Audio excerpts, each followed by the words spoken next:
Dubai witnessed almost apocalyptic flash floods earlier last week. At least 20 people have been reported dead in the UAE. Russia and Kazakhstan also continue to battle historic floods. In war-torn Russia, this flood has already caused up to $227 million worth of damage to property in Russia. US officials have confirmed that Israel has retaliated against Iran in response to last week's Iran attack on Tel Aviv. A 12-member jury was assembled for Donald Trump's hush money trial on Thursday. Trump is the first former US president to stand criminal trial, and this hearing might decide his presidential future in the upcoming elections. A 16-year-old boy has been charged with committing a terrorist act after a bishop and several churchgoers were stabbed during a sermon in Sydney. Why the bishop, you may ask? Bishop Emmanuel is popular on TikTok and holds controversial opinions about homosexuality, the COVID-19 vaccine and Islam. The boy has been reported to have had a long history of behavior consistent with mental illness.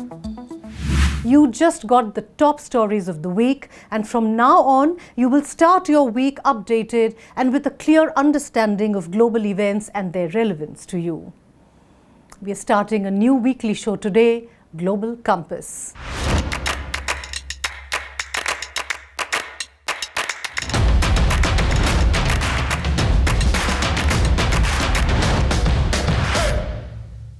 And now in our next segment, let's look at some of the stories that specifically featured on StratNewsGlobal.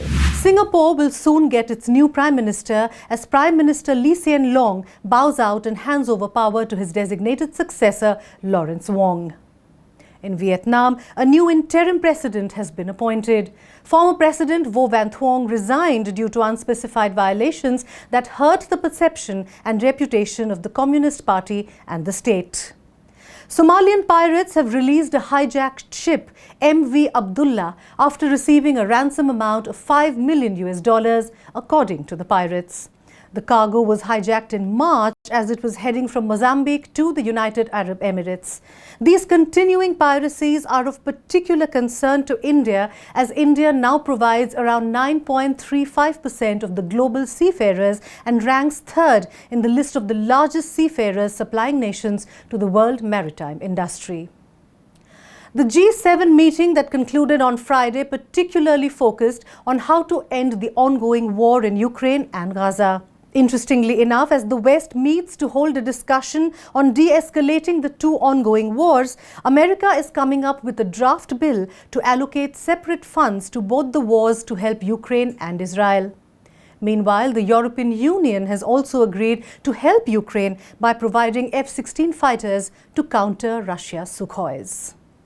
The United Nations Climate Change Executive Secretary Simon Steele has come out with an alarming statement, saying, quote, "Humanity has only 2 years to save the world," unquote. His statement has just come a few days before International Earth Day. And carrying this story forward, we chose today to launch this show as we stand on the precipice of Earth Day. So today, we will remind ourselves of a critical truth we are facing: the urgent need to confront the perilous state of our planet. As you all know, tomorrow, 22nd April, is Earth Day, when, since 1970, support for environmental protection is demonstrated, and now includes a wide range of events coordinated globally by earthday.org. I spoke to Mr. Tom Cosgrove, the Chief Creative and Content Officer of earthday.org. Here is an excerpt. I certainly don't think it's enough what we're doing collectively, unfortunately. But I do think all these efforts make a serious impact. And just to circle back to the beginning of Earth Day, as you say, it was 1970 that Earth Day started. Various issues. In this case, it was in the United States. The rivers were burning, the air was dirty, people were getting sick. There were a lot of environmental issues going on. And so ultimately, what came out of it were 20 million people in the streets, the largest civil engagement in history. So it's now, moved from the 20 million people back in 1970 to around 1 billion people globally that take part in Earth Day in some way, shape, or form. So I think Earth Day, not only the day itself, but Earth Day in our organization, which is a year-round organization pushing for these kinds of things, it plays an important role in getting regular people out there. Your theme this Earth Day is planet versus plastic, and you've called for a 60% reduction in the production of plastics by 2040. What is the plan of action? Do you have a broad plan in mind? Yeah, I mean, I think so. If you look at the sort of trends currently, plastic production has been increasing at an incredible rate, so much so that by 2040, it's set to double. Currently, by 2060, it's set to triple in terms of global production of plastics. We're producing plastics at a rate that is unsustainable and that is leading to all kinds of both upstream and downstream impacts and health impacts. And so we're not suggesting that we can get rid of all plastic production. That's very difficult to do, and there are certainly legitimate uses of plastics. But what we are trying to do is limit particularly single-use plastics. 50% of all the plastics produced today, and that'll be true in 2040 and in 2060, and it may be even more at current rates, are single-use plastics. So if we can push away from single-use plastics, and it's important that we look at those single-use plastics because those are the ones that are getting into the bloodstream, into the waterways, into our bodies the fastest, and have the biggest potential impact on our health. Most people don't realize that plastics are a petroleum product. 99% of all plastics made are oil. You're wearing oil. When you're eating with a plastic fork, you're eating with oil. And most people don't realize that. And I think when they do, they start to think again about maybe I should think about that plastic use. You can watch the entire interview tomorrow on Earth Day on this very channel. If you are liking this show, please click on the right buttons and make sure to subscribe to our channel. So with that reminder to do our bit to protect and preserve our home, Mother Earth, I shall sign off. But I'm leaving you with a story we covered recently. In celebration of 75 years of diplomatic relations between India and Indonesia, the Embassy of Indonesia and the Indian Council for Cultural Relations organized a dance recital in New Delhi. Enjoy. See you next week.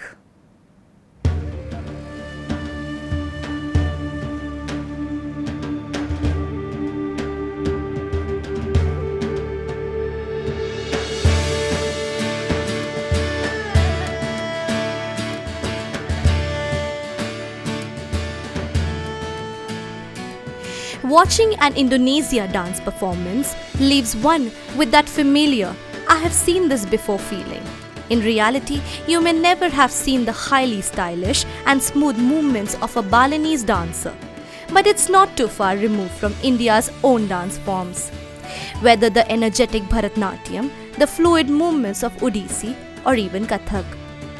And the underlying themes are often the same. It could be the Ramayana, the eternal battle of good versus evil, or a tale of courtship, love and betrayal. As guests streamed into the auditorium and settled in, the lights dimmed and the stage lit up.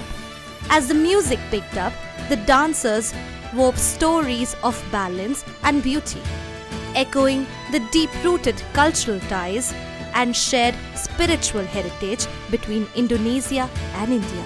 First and foremost, the tagline of our celebration is building bridges between past, present, and future, because we see that Indonesia and India relationship is beyond the past, let alone the present. We need to see only the future. A lot of things to do to collaborate, to cooperate between the two countries.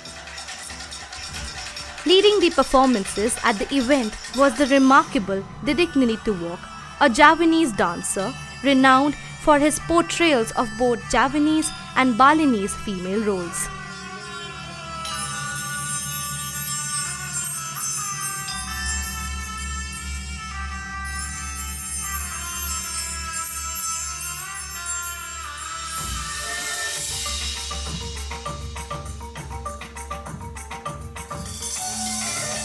One of the highlights from the event was the Bedayan Ardhanareshwara, a captivating dance inspired by the composite form of Shiva known as Ardhanareshwara, which symbolizes the unity of male and female.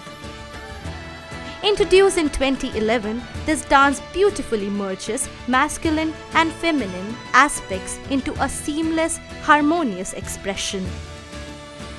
The evening was not just a display of cultural richness. It served as a bridge between the nations, celebrating a shared history and a continued partnership. As the curtains fell on this spectacular event, we were reminded of the powerful role that cultural diplomacy plays in fostering enduring bonds. Resham and Araman in New Delhi for StratNewsGlobal.